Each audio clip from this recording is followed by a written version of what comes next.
మేలును కూడా నష్టంగా ఎంచుకున్నాడు పౌలు గారు. ఈరోజు ఒక్కొక్క సేవకుడు వారి వారి పేర్ల కింద వాళ్ళ డిగ్రీలని రాసుకుంటే నాకు చాలా బాధ అనిపిస్తుంది.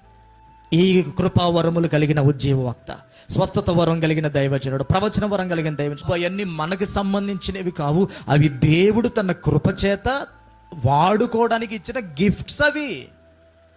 అందులో మన సొంత క్యాపబిలిటీ ఏమీ లేదు, మనం రాసుకొని బోర్డులు పెట్టుకోవడానికి.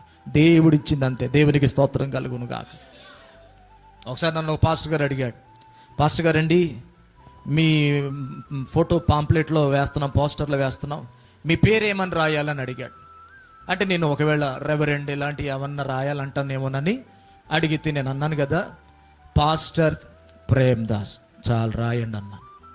అనేసరి ఇంకా నేను అన్నాను, గారు రాయకపోయినా కూడా పర్వాలేదు, పాస్టర్ ప్రేమ్ దాస్. పాస్టర్ రాయటం కూడా ఇష్టం లేకపోతే బ్రదర్ ప్రేమ్ దాస్ చాలు. కింద నేను ఏం చదివినా ఎంత చదివినా నాకు ఎన్ని తెలుసా, ఈ అన్ని వాక్యంలో రాయబడింది ఏంటి? లోకములో ఘనులను సిగ్గుపరచడానికి ఘనహీనులను దేవుడు ఎన్నుకున్నాడు. అంటే అర్థం ఏంటి? నన్ను ఎన్నుకున్నాడంటే నేను ఎవరు? ఘనహీనుడను, తృణీకరింపబడిన వాడిని, నీచుడిని నేను. నన్ను దేవుడు ఎన్నుకున్నాడు. మళ్ళీ నా కింద ఈ డిగ్రీ ఆ డిగ్రీ బోర్డులు ఎందుకు? ఇంకా నీచుడనే కదా దేవుడు ఎన్నుకుంది. జ్ఞానులను సిగ్గుపరచడానికి వెర్రివారిని ఎన్నుకున్నాడు. నేను వెర్రివాడిని కాబట్టి దేవుడు నన్ను ఎన్నుకున్నాడు. ఇంకా మళ్ళీ నా కింద బోర్డులు, నేను తెలివి కలిగిన వాడిని, మళ్ళీ బోర్డులు ఎందుకు కింద?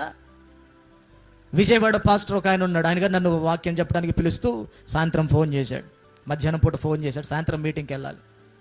అడిగాడు కదా, పాస్టర్ గారు మీరు ఏం తింటారు అని అడిగాడు. సాయంత్రం మీరు ఏది తింటారో అదే తింటా నేను అన్న.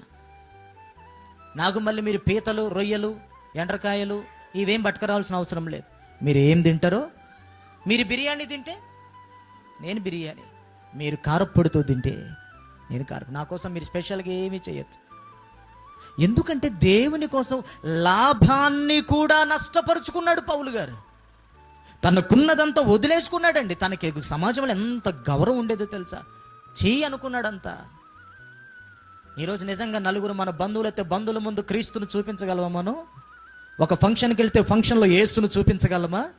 క్రీస్తు నిమిత్తం వాళ్ళు మనల్ని ఎన్ననుకున్న మన సమర్పణ, మన సాక్ష్యం, మన తీవ్రత, మన తీర్మానం వాళ్ళ ఎదుట బహిరంగ వాళ్ళు ఏమని అనుకొని క్రీస్తు నిమిత్తం నష్టంగా ఎంచుకోగలమా మన జీవితాన్ని?